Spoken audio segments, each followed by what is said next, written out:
Good morning, everyone, and welcome to our Bible study this March 5th, 2016. And today, Tom from New York is our moderator. Go ahead, Tom. Hello, everybody.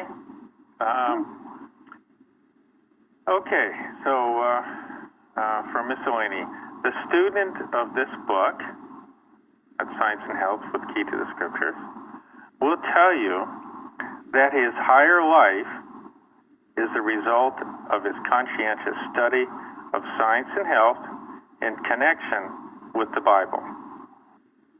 That is wonderful. Good. Thank you. Higher life.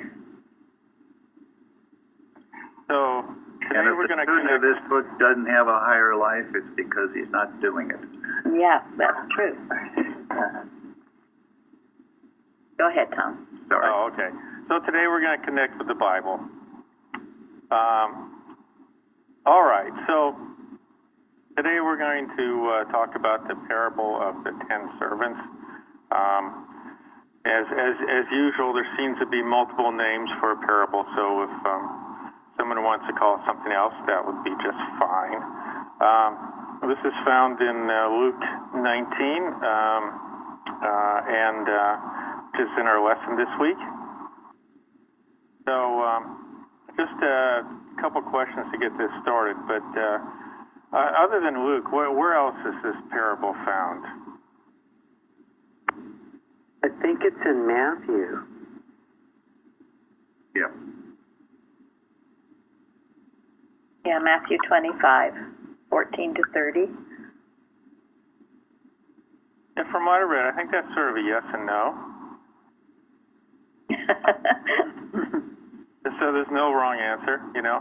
But it's the characteristics of the parable are different enough that people think they're different. But they have similar themes, and it seems they were given at like two different places, so a lot of similarities. Interesting. If it was given in two different places, he certainly must have wanted to emphasize the story to a lot of people, the parable.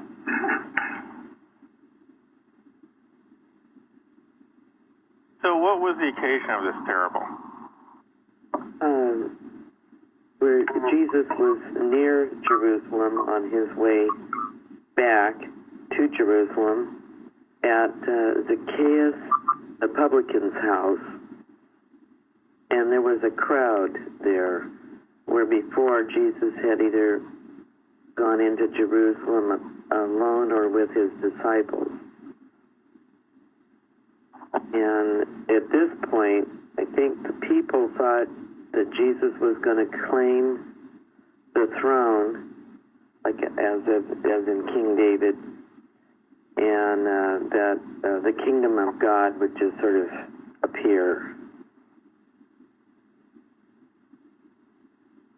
What's one of the reasons they thought that he was coming to Jerusalem to be crowned king? Well, he had told them in chapter 18, he took them, the 12, and said unto them, Behold, we go to Jerusalem, and all things that are written by the prophets concerning the Son of Man shall be accomplished. And he told them that he would be mocked and spitted on and would be scourged and put to death. And they understood none of these things, and this saying was hid from them, neither knew they the things which were spoken. They didn't understand. Thank you. Well, also, a lot of people were expecting something like that to happen. I mean, they were expecting a Savior to save them from the Romans, and so they were expecting a political or a military king. So what was the recent event that sort of made them think this might happen?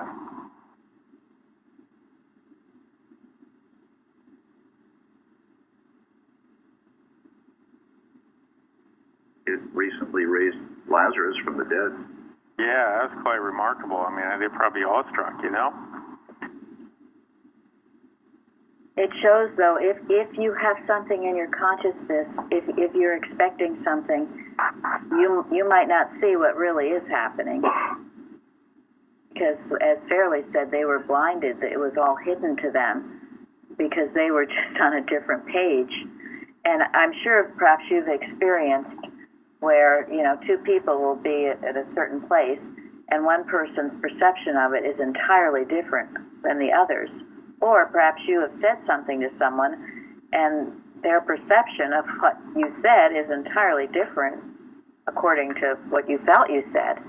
But that happens when people have preconceived notions. They preconceive what they think, and they will experience and believe what they think is there. So that's why you have to be open to God and not to have these preconceived notions about what you expect or what you're going to see. Because, yeah, the truth was hidden from them because of what they thought. They were all excited. They were all going to just be elevated into heaven. And that's not at all that was not going to happen, nor did it happen. It was just in their heads. You know, that pretty much describes the parables. That's true. I mean, sometimes the messages seem so simple and straightforward, and then yet people argue over them for centuries as to how to interpret them, you know? Yes, absolutely. And in our own experiences, I think it's if you think a certain problem should be solved a particular way and you're waiting for that instead of just letting God do what he does best and gives the best. The answer could be here and you don't even know it's here. Thank you. That's so true. That's actually a very significant skill, to drop the thing that we think how it should work out or how it should appear, but be just literally open to God's goodness. There's the whole idea of recognizing the Christ where it comes. It comes in many forms. It can be expressed through anyone, but who's going to be the one to recognize, yes, this is the Christly message or appearance? Well, it's really an essential skill, isn't it? Yes, it is. It's essential. It is essential because it is what humility means. A practitioner can't heal if a practitioner has a preconceived notion about a person or about an affliction. You can't write a lesson if you have a preconceived notion as to how it should be written. Really, can't do anything the way God wants it to be done if you start out with a preconceived notion as to what or how it should be done. And of course, that is the human mind. So here was Jesus on his way to Jerusalem to be crucified, and there were this huge groundswell of support for Jesus. But in most cases, it was misplaced kind of support. He was telling a lot of parables on this journey, and he was healing a lot of people on this journey. On this journey, he told a parable about, how a rich man can't enter the kingdom of heaven. He also told a parable about the publican and the self-righteous Pharisee praying at the wall, and the self-righteous prayer of the Pharisee. So, he was hitting hard the error that was about to crucify him. Yes. And the misplaced support was they were there because they thought something wonderful was going to happen to them. They were totally not in tune with the need. Here he was about to be crucified, and they were just there thinking they were some wonderful thing would happen, and they'd all ascend into heaven. It was very selfish, and it's selfishness that will block what God is truly telling you, because you have your selfish desires about what the healing you want or about whatever it is that you think should happen. And so, as Florence said, you're not even listening to the very presence of the Christ with you. And sometimes what that message is not what you want to hear. I mean, I'm sure the disciples didn't want to hear that Christ is going to be crucified and all this stuff is going to happen. But you have to be willing to hear whatever you need to hear. They probably would have been a much greater support, and not probably, they would have been a much greater support if they hadn't had these selfish motives. I have to say thank you. Being raised the way I was, it was always troubled me how the people could have, Palm Sunday and coming into Jerusalem, and then to turn on the Christ. It troubled me as a child. And so I thank you. This is a big, big thing for many of us going out on the internet. Well, it's wonderful. And, it is God working, because a lot of the thoughts I'm sure that some of us get here just come as because when two or three are gathered together in my name, there I am in the midst of thee. And it reveals things in the Bible that I never thought about or considered. But it's God's unfoldment of His Word for all of us. Thank you, Shardy. Another thing is that they mightn't have even been aiming for heaven. The disciples might have thought, because they were so close to Jesus when an earthly kingdom was developed, when He was enthroned upon the throne in Jerusalem, that they would be the ministers and get all kinds of earthly wealth too. So they were... Yes. And you see, this is the danger of the human sense of things, the human goodness and human love, because it will turn into what? Hate. Human badness, and that's exactly what the Palm Sunday and the crucifixion were about. It's based on nothing, not divine love. It's human love, and it will turn on a dime. And the disciples went to sleep when they were supposed to watch at the end. Yes, they did.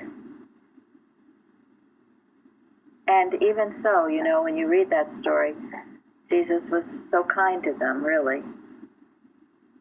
Even then, even when He knew what was going to happen to them.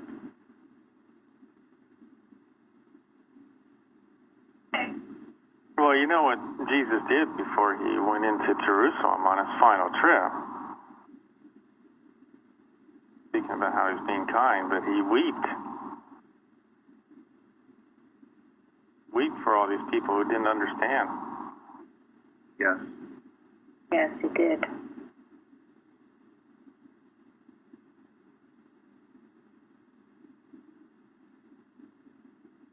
After all His ministry, there was just such dullness and lack of understanding. Makes me wonder how many times Mrs. Eddy wept for the same reason.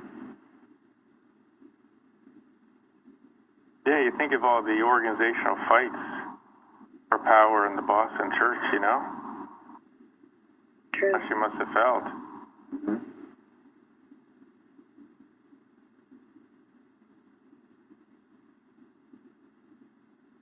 Even the prophets in the Old Testament weep for people. Yeah, I can understand. I think it was Jeremiah who said that if he had enough tears in him, he would weep a fountain of tears. Yes, yep. I think he was called the weeping prophet.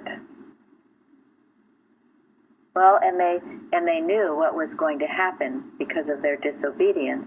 They saw it coming. That's a very solemn thing when you realize what will happen when there is so much disobedience.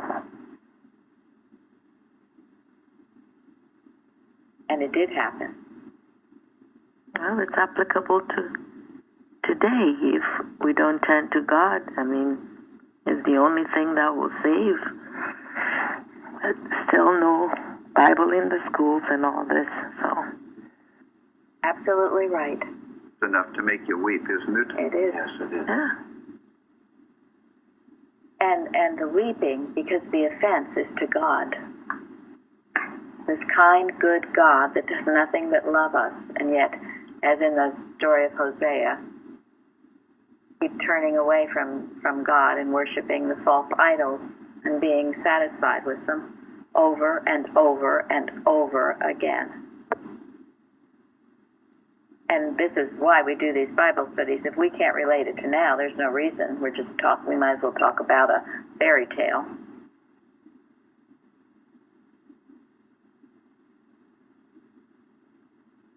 Did we answer well, Tom? So that's why. Oh, this is a wonderful discussion. So that's why he had to give them this parable. He had to, and what a parable. Wow, wow, wow. Okay, so our next question is, what are spiritual gifts?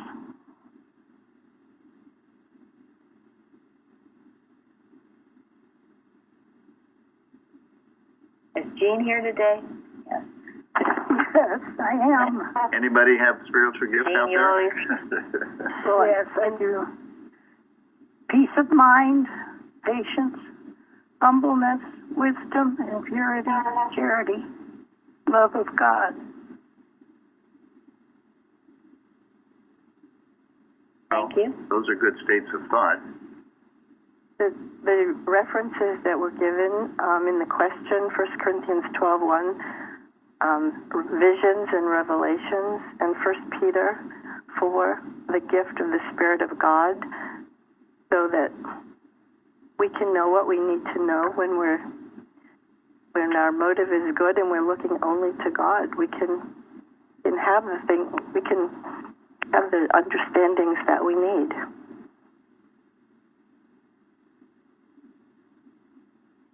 Yeah, I mean, aren't spiritual gifts the ability to serve mankind in some way?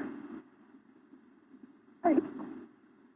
And different people have different ones of these gifts, as it goes on to explain, some with wisdom, knowledge, some with the healing, ability to heal, gifts of healing, working of miracles, prophecy. Some are good at visiting the widows and the people, the sick people, or ministering to the poor, preaching the gospel to everyone. Sometimes I've seen people that just have this knack to know the right thing to do, right thing to say, whatever's appropriate for the moment. They just feel the need and have the appropriate response. And from my observation, those that have it usually do it just quietly but effectively. It's a very healing presence. Something to have a lot of respect for. Isn't that why we call practitioners for help? Yep. Have the ability to know what the real need is, to supply it. It's interesting, one of the commentaries said that the gift of healing, well, that was just for the disciples, and some of the other gifts were only for the disciples. So here we go back to that limiting sense that people have, that it was just for that time and place, and no one else can do it ever. And that's what's being taught and projected. Here again, this would be old theology that would say that, which is not true. And also, to get back to what Gary said, so what if you take these gifts, because almost everything I read said, yes, these gifts are to use in the service of God. So what if you take one of your gifts and use it to make money? And you also have the obligation to use that money faithfully. Yeah. Benefit of mankind, or to glorify God in some way. And if you don't? And if you selfishly use? And there won't be a good end. You lose Right. it all. Yeah, you will lose that gift. Or you might enjoy the false sense of happiness in using it for yourself, but there's no real permanent or deep sense of joy in using anything for yourself. Yeah, Miss Eddie calls it the fleeting joys. Right. And this is not anyone's opinion here. This is a law of the universe. So when I see someone or have met someone that seems very miserable, then I know what? Inward thinking. Yes, they are not using whatever talents God has given them for His purpose. They haven't come to that. And that's what they need. That's the spiritual nurturing and nourishment that they need. They need to know that they are here for a purpose. God has given them a purpose. They have talents. Everyone has talents. No one is excluded. And they need to develop those talents and use it in His service. Not selfishly, not wandering around, or not for any kind of purpose other than His purpose. Once you get into that, everything is good and unfolds. You're happy. You find the peace that you're searching for. Until you do, you will be this miserable wanderer because you're not obeying the rules and laws of the universe. You know, this reminds, maybe I mentioned this before, but this reminds me again about Habakkuk, who said that even if he didn't have, and he was kind of saying this when Nebuchadnezzar was going to attack Judah, so things seemed very bleak and dire. But he said, even if there was no food and no place of safety, he said, yet I will rejoice in the Lord. And I think this is a really wonderful lesson because we're looking for evidence that everything around us is fine, okay, perfect, and everything, and then we're grateful. We should be grateful whatever the situation is. It's like Habakkuk, Right. Yes. That's a great point. Even if he had nothing, he would rejoice in the Lord. Absolutely. We do have gifts, and the demand to use them well and rightly is a divine demand. It's not like some person imposing on another. So each person has to account to his maker as to how the gift was developed and used. And, some people embrace the opportunity joyously, and others complain and say, I can't. But it's an individual thing between you and God to do clear your conscience with this thing. And this takes away all the competitiveness too. You do what God has given you to do, and rejoice in it. And if you do, you can make this. I liken it to a garden. You can make a beautiful garden with what God has given you, the gifts that God has given you. Instead of just complaining and whining that someone seems to have more gifts than you do. If they're not using it in the right way, you can be sure it's not going to lead to happiness or success in any way. If they are using it in the right way, follow that example. Yeah, be rejoice in them. Rejoice, because if there's good for anybody in this world, there's good for everybody, including you. I read something in Matthew Henry I thought was interesting, and I'm sort of paraphrasing this.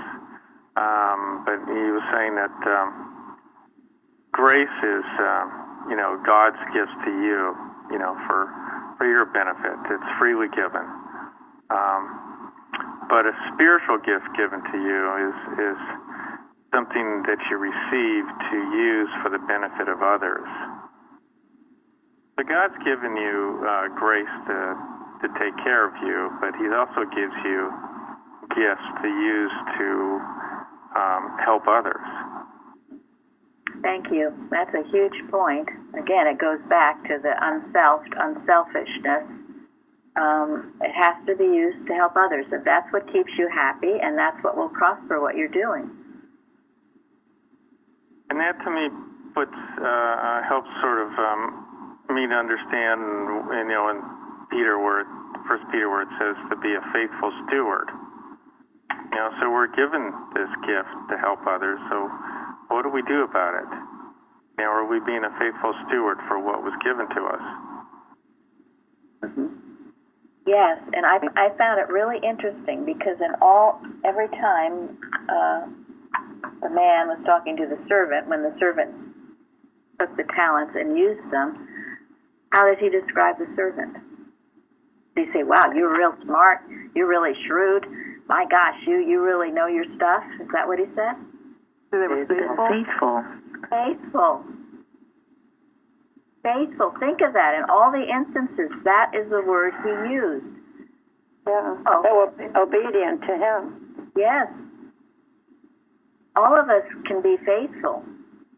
You know, you might think, "Oh, I'm not smart, or I didn't have all these education, or I didn't have this or that." Can you be faithful? Yes, you can. And that will override everything else.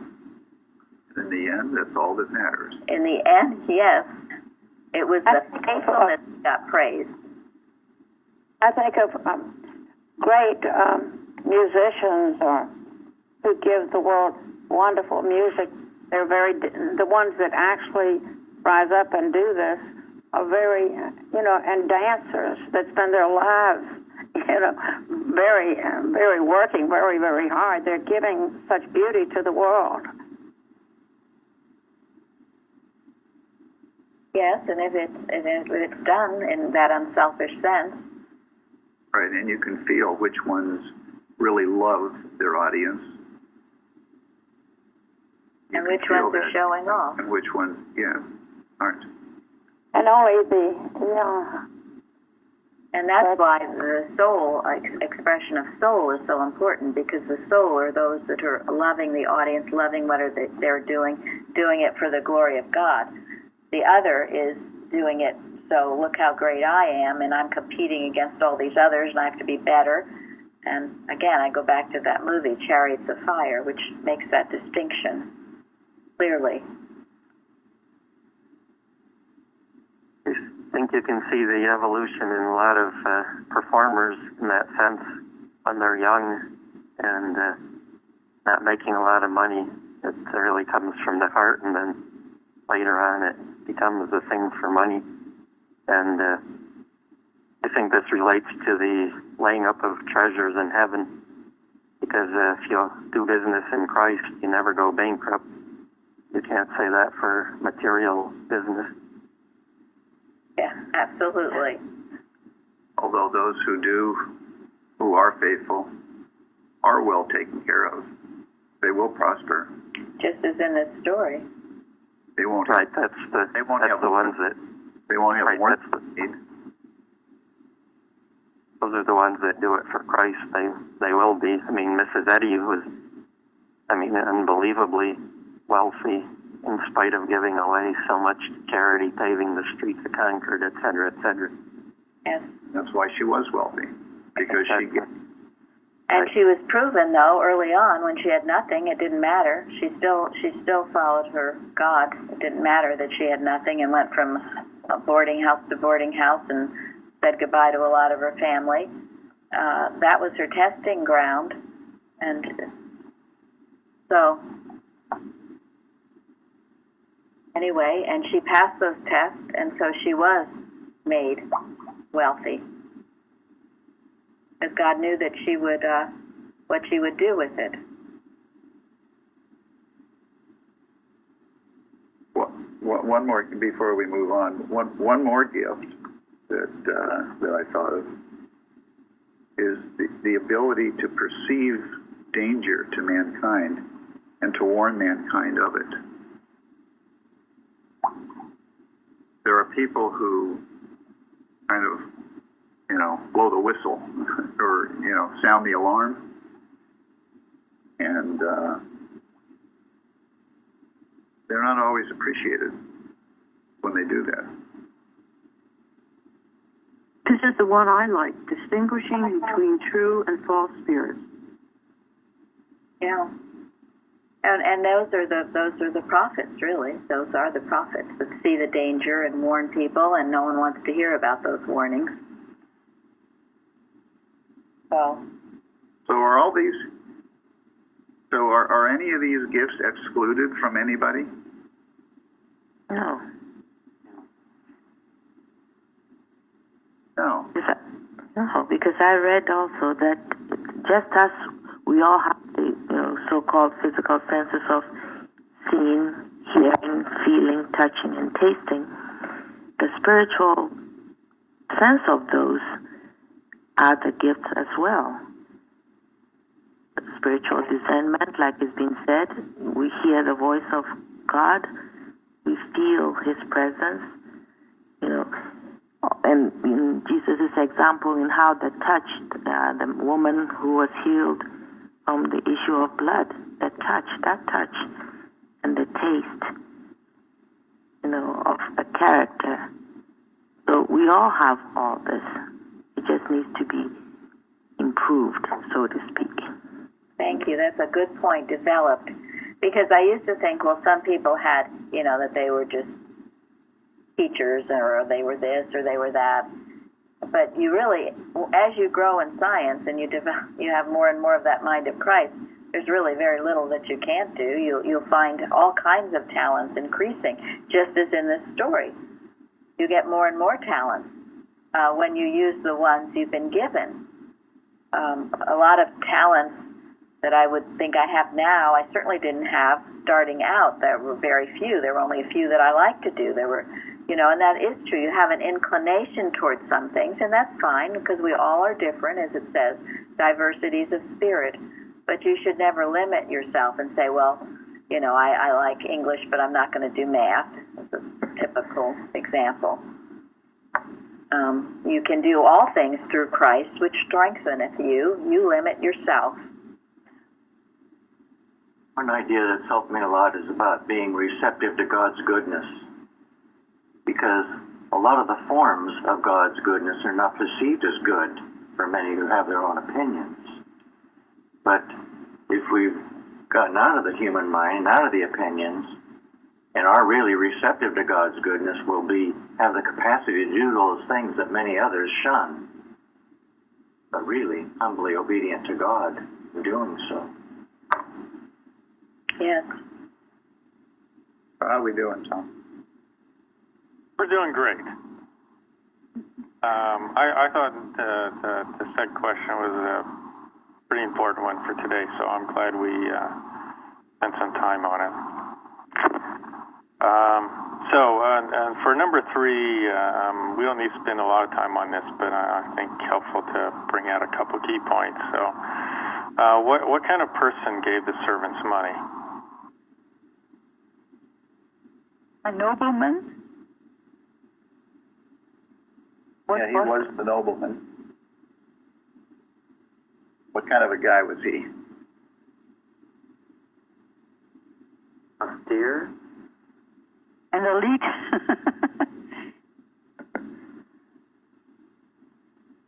Well, he wasn't a microman. Let them do. Oh, that's a good point. He was a tough taskmaster, wasn't he? He wasn't humanly do-goody. Some people hated him. Yeah, he required much. It's interesting because, some people compare this. They say that Jesus was talking about himself. He was going to a far country. He was going to go away. And what were the disciples going to do now? And it's a good analogy, actually, because this is a good analogy for all of us. What are we going to do here and now with these talents and gifts? It was a big test of their loyalty to him. Right. They were supposed to take his place, occupy till I come. Occupy my place, take my place. Yes. Thinking of it like that, the 70 that you always wonder where they went. I guess they just kept it laid up in a napkin. Right. Yeah, 70 that gave no account, no record. I found an interesting thing about occupy, though, in Matthew Henry, and I looked it up in Strong's Concordance, and occupy, in this sense, was meant to trade. So he was actually directing them to take their talents and use them trade them, use them, versus sitting on them and doing nothing with them. So it was an active thing and not a just passive sit around, right? Exactly. Being of service. An occupation. An occupation. Right, so work within Christ or God's direction versus just leaving it alone. And then the other thing that kind of goes along with that is that they wanted to, if that was the Christ that gave them the money, and they wanted to be saved by the Christ, but they didn't really want him telling them what to do, because then they couldn't go spend their money and have fun with it. They might have to do some good with it. Yes. Matthew Henry also said, "Do all the good you can to the souls of men, and to gather them into Christ. All Christians have business to do for Christ in this world, and ministers especially. The former were not baptized, nor the latter ordained to be idle." Good. And remember, too, that whatever you do, wherever you go, if you're a mother, a father, a businessman, a teacher, whatever your so-called occupation is, remember that this is the ultimate occupation, is expressing the Christ in what you do. Always. Yeah, think about the surplus thinking. It was wonderful, you know? What do we occupy our thoughts with when we don't really have anything to do, you know what I mean? That's right. Yep. Absolutely. We should be seen correctly, and that helps a lot. I had an example yesterday. I was just thinking of all the drivers. There's a lot of traffic here now, so I was just thinking, the Christ is here everywhere in everyone's car. And there was an accident that was about to happen, and it didn't. And I know that it's God's intervention. Clearly, it wasn't. I'm not talking about me, but the right thought is always required of us to think rightly, seeing people rightly. It's wonderful, and and there's so many examples of that. And Suzanne's testimony is she's out walking, but she was working with the 91st Psalm, and even though she fell, she wasn't harmed. The angels bear her up in their hands, lest thou dash thy foot against the stone. If you're working in the truth, it's a prevention of these things happening. If you're not, and idly thinking all kinds of things, you're in the human mind, and you're subject to the Adam dream. But so in reality, do we ever have nothing to do? Is there ever a time? Yeah, no, we're not never occupied. Well, Gilbert Carpenter said something I think about a lot. He said that we're either building up or tearing down, and if we do nothing, we're tearing down. Very good. Yes. I thought it was great that he gave him the talent and said, "Occupy till I come." I didn't give him a list of really specific instructions, because I think about some of those that follow all the letter, whatever, and thinking they're obeying, but question where their heart is, and they may not be following with their heart. Whereas those that did follow with their heart needed nothing more than occupy till I come. Okay, I'll do it. This is great, and this is the true sense of government in every way, in your home, with your children or family, or to know that they will do the right thing. Let them go, as Jeremy said, not to micromanage, don't be a don't micromanage, let them. And it's true, really, we should all be treated with that respect, even in our government as citizens. Shouldn't be assumed we're going to do the wrong thing. But there again, people get in the Adam mind and they do the wrong thing, and then laws and all kinds of things get made, regulations. Preventing people from doing things that they might hurt themselves doing if right. they don't do it right. That's right. And so there you go. But if we're all the kingdom of heaven, the kingdom of God, we will do the right thing. We will love our neighbor as ourselves, etc. The other thing is that they have been viewing Christ as the hard person, because he was potentially, it looked like he could be taking advantage of them by giving them some money and then coming back to perhaps take interest from it or from their labors. But in truth, what he was doing was he was giving them work to do so that they could benefit from it. So he was doing them a blessing. Yes. Who else is trying to speak? Lucy? Yeah, yes. I read in a commentary which left me a little confused, and maybe someone can shed some light here, but it said that a talent is a measure of money. That was the term used in the Bible, and not a reference to abilities. So I'm not sure. The confusion was, I thought we were speaking about gifts that God gave to each of us, but then when they use the word talent, are we talking about money? And now I don't know what we're talking about. So I think that comment in the Bible, that one reference, really screwed it up for me. So if someone can shed some light, because I'm confused with the gifts and the talents and the money versus ability. Almost everything in teaching is given in metaphorical terms. And they use a term like money, but it wasn't literally money, but it was to represent something of a spiritual nature. Just stated in this metaphorical terms to see if they would get it. If they didn't get it, they just went away saying, oh, they're talking about money. But if they did get it, they said, wow, we're talking about the gifts of God. Right, and the money is used for your talents. I mean, you take the money, you give someone money, and then they take that money and they use it for their talents, right? I mean, a lot of businesses started first with a little bit of money.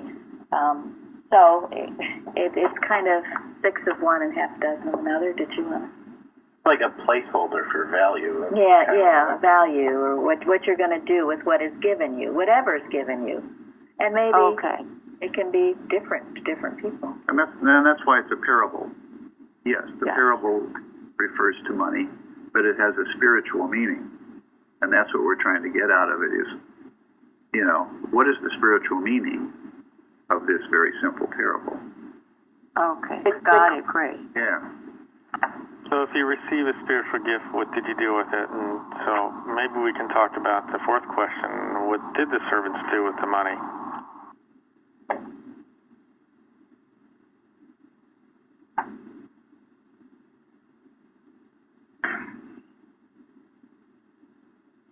One increased it tenfold, and one increased it fivefold, and one did nothing with it.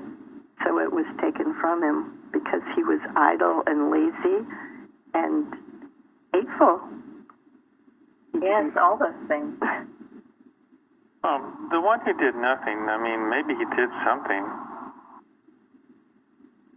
He didn't even put it in the bank. Well, he did do something. He folded it in a napkin. and he blamed he blamed the guy. Says all his fault. He was very nasty. Gave excuses. Yes, excuses and blame. He despised the requirement to occupy. He hated it. He kind of hid his gift. He did. Put it away. Right. And what does that show? Mental state of what? Poverty. Yes. Yeah, that's for sure. Good one. Poverty. And fear. Fear. He was afraid of everything. And what does it say in John about fear?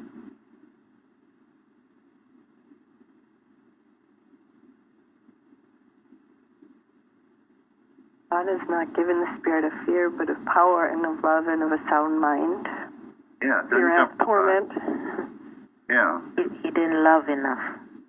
Yeah. Perfect love casts out fear. Yeah, that's the one I was going to say. Yeah. Right, that's the one. Yeah. Because We have a visitor today. Oh, good. Hello. Hi, glad you're with us. Welcome. Welcome. Nice to have you. All the way from Germany. Nice to have you.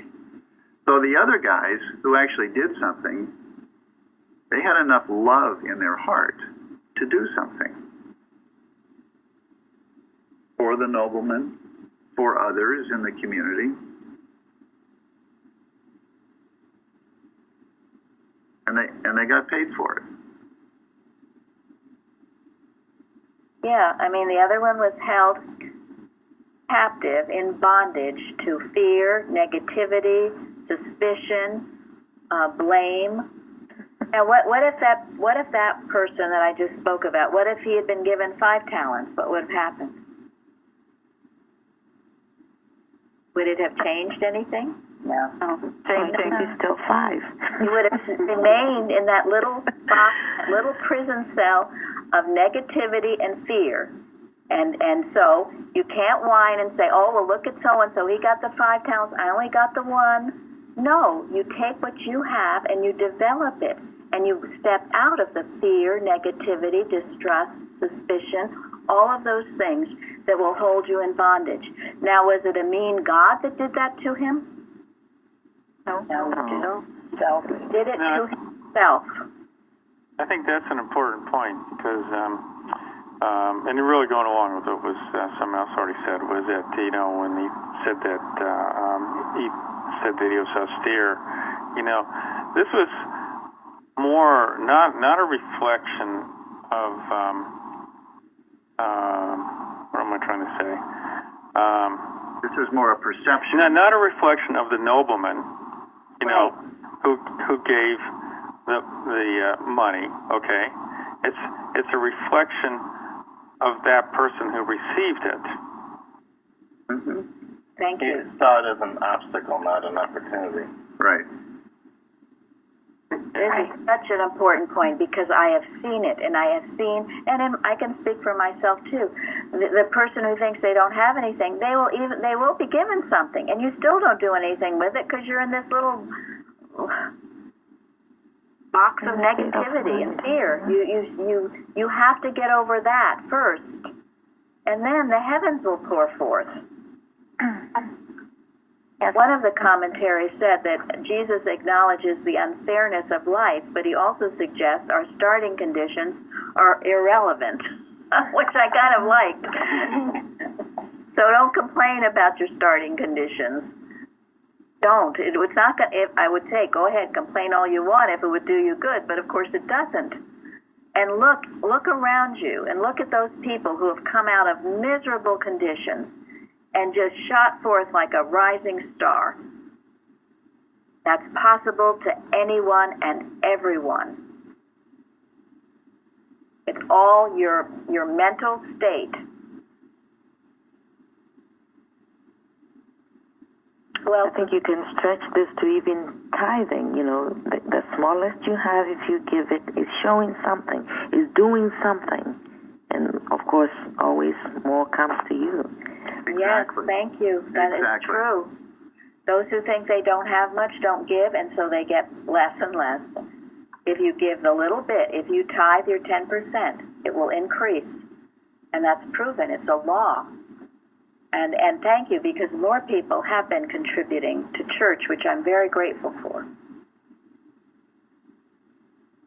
Yeah, because it's, as Florence said, it's your mental state that determines whether you're in poverty or not. Grateful heart a garden is. Exactly. Where there is always room for every lovely God-like thought to come to perfect bloom. And that goes back to a point someone else was made. I think it was Tom, about you have to start out being grateful, because that will increase your garden. But if you're waiting, I'm not going to be grateful till God grants me all this stuff, or however you're thinking, well, you're going to wait a long time. Paul rejoiced in a Roman prison cell. That's our example. And because he rejoiced, what happened? How do you recognize your gifts versus, oh, that's what I enjoy doing? Well, that sometimes has something to do with it. Well, Is there any separation between you and the source of your gifts? Is there any separation between your spiritual sense of God's presence and what He has for you to do? No. I mean, and it's not a limiting thing. In other words, what God has for you to do today might be totally different from what He has had for you to do yesterday, and it might require different talents, different gifts. In other words, you don't have to worry about knowing what your gifts are. All you have to do is be obedient to what God asks you to do each day, and He will give you the ability to do it. You are His expression. You are not God, but He expresses Himself through you, and you will be led to different talents. And you might start out definitely with some you prefer more than others, but it will grow. It will prosper. It will change, perhaps. And you will feel a sense of peace within you, and a sense of rightness within you. You won't feel elated, you won't feel excited, and you won't feel despondent. You will feel a calm assurance that you're doing the right thing for the right reason. You obey what God wants you to do. Gosh, thank you so much for explaining that. That's wonderful. Thank you. Well, I want to say one way to think about this is, is this something I'm doing that makes me happy? And, in a certain sense, that's an endless quest. We'll be searching and searching for that one talent that we have that seems to make us happy. And, we think back in our discussion on the spiritual gifts. What is it we're doing that's blessing others? So that's exactly right. That's the ultimate thing. You have to go back. One of the commentaries said, happiness is a reward for serving others. You tap into the deep wells of happiness.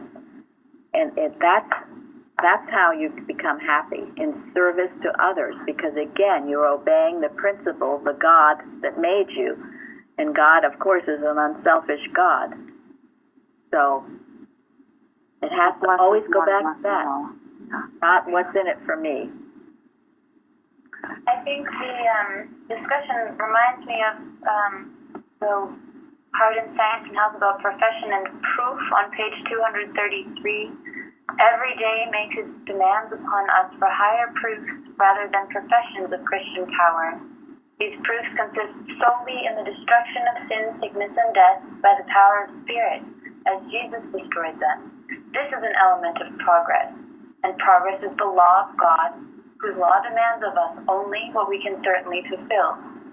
So not just in helping each other humanly, but in helping each other to see the unreality of sickness, sin, death, and disease, which is linked hand in hand with sin, disease in any of its forms, in any kind of human discomfort or whatever myriad form it presents itself in. I think that's really even more than what we can do for humanities or refugees or whatever with our human occupations. If it's not reaching this Christian goal, then it's only manifesting fivefold instead of the full tenfold. Thank you. That's absolutely right. Absolutely. All the human do-goodies, and this isn't about human do-goody. And this is something that we can all do every day, and that is the destruction of sin, disease, and death. And that is a law of progress, and it's a law that we can certainly fulfill. This is our true occupation, wherever you are, whatever you're doing. This is why we watch. This is why we do what we do. This is the most important thing there is. The most important thing. Vic Del Young says the most important thing you have to do today is to know the truth. So thank you. That's excellent good. And absolutely right. No, please don't think we're talking about running around trying to solve the problems humanly. That won't work. No, because there is no human solution. And if that is in your heart, you will know what the real need is each day. And then it manifests itself. Divine love always has and always will be to every human being. Right. That human need is a physical manifestation. Yes, it is. And you might be led to do something in that respect. But the source is divine, and it is God. And that keeps you safe and keeps you away from running around humanly trying to save the world, which, of course, will not work.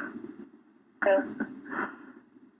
just want to say, I think we've been answering, the last question on the consequences. But it is our last question, so if, if we think about this, anything else we want to add to this as over the consequences for the servants and for the enemies?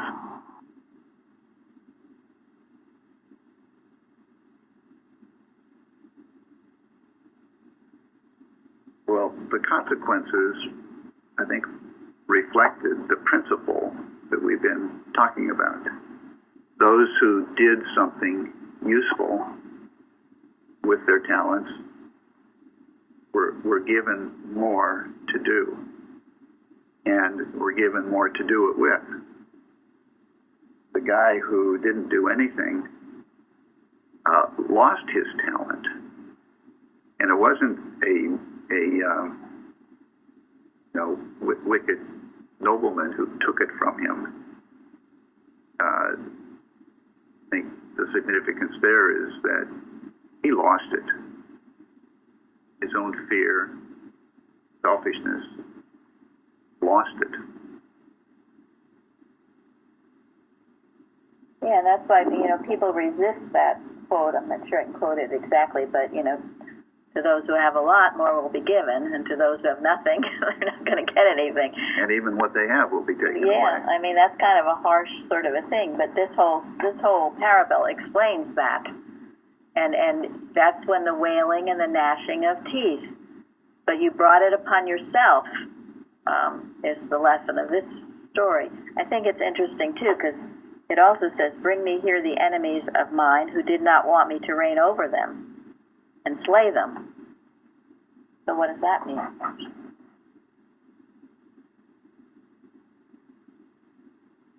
What will happen to you if you refuse to acknowledge God as supreme and reigning over you? Attack those who do. Yeah, and attack those who do. That's the unpardonable sin. And you're turned from Saul to Paul, of course. Yeah. This isn't nice words. Christian Science isn't nice, but you'll end up, the error will destroy itself. Right. God does nothing to you. And if you insist on it, on hanging on to the error, you're going to feel the effects of the destruction of the error until you stop hanging on to the error. Yeah. Listening to, there's a lecture online, I forget who gave it, but he was talking about going through our human history and taking the good parts from the human history and saying the rest isn't part of God's story. So we don't have to hang on to our human past either. And when the human past is only unpleasant or bad or whatever, then we can replace it with what God knew about the situation. Yeah, and replacing it with what is good requires a lot of work. And a lot of people are not willing to do the work to do that. Well, and it's knowing if the Right. past wasn't good, it's the Adam dream and the Adam nightmare, and let it go. It's not, doesn't serve you well. There's this saying a practitioner gave us long ago, that to say when you're especially troubled by your past, if it wasn't good, it never happened in divine mind. And that's the truth. And that separates the tares from the wheat. It never happened in divine mind. You were dreaming the Adam dream. So let all that go. God requires the past. And you will find, as I know Luann has testified to that there was good in your past that rises up. You're where you are now because of that good. And in truth, God always has been with you. Thank you. So, any more comments? Did everyone speak today? Any other consequences? I think I just noticed holding the thought that other people are unwilling to work on their talents or to use their talents. We really need to claim that for everyone that they can break through this. It's just mortal mind that says that. We can't accept that, well, for the rest of them or for a portion of that, we can't accept that for anyone. It's so easy to say, well, I saw it, or we see it, or they're not here, so it must be. But we have to be really, really careful, being the porter at the door of what comes out of our mouth, and not accepting in thought or in word that others, get stuck or that they are stuck. We have to, claim that it's mortal mind that is the mask, and to remove that mask, and not to say, well, some people will love and mortal, maybe then put it on mortal mind. Mortal mind would claim that, and we have to just know that it's a lie, that no one is capable of getting really sucked into, that there's always the light of Christ that awakens them, and that they're able to be awakened out of this Adam nightmare. No, you're right. People, those who can see the danger need to be willing to stir things up. Yeah. To bring the error out in the open and not be afraid of it. Yeah, because often in the science, people just want to claim the absolute and not, Mrs. Eddy has said to ERA, I acknowledge your claims, but I denounce your power. So we make sure the ERA is stripped of its disguise. We show it forth, which is what this class was all about, in all its ugliness, but only to destroy it, yes, and to know that God supreme reigns and that this is a false picture. It is the Adam dream. There was never the truth about anyone anywhere. But it must be seen, because a lot of Christian scientists don't even see it, and they just claim the good, and then they go along doing a lot of things that are not of God. And so the mask must be shown forth, absolutely, only to be destroyed, not as true about anyone. Right. Thank you. You're welcome. Thank you. Tom, anything else? Thank you, Tom. Yes. That's all I have. Thank you all. Thank you. Good session. Thank you very much. Thank you. Thank you. You all, thank you. See y'all tomorrow. See you tomorrow. Thank you, Zion.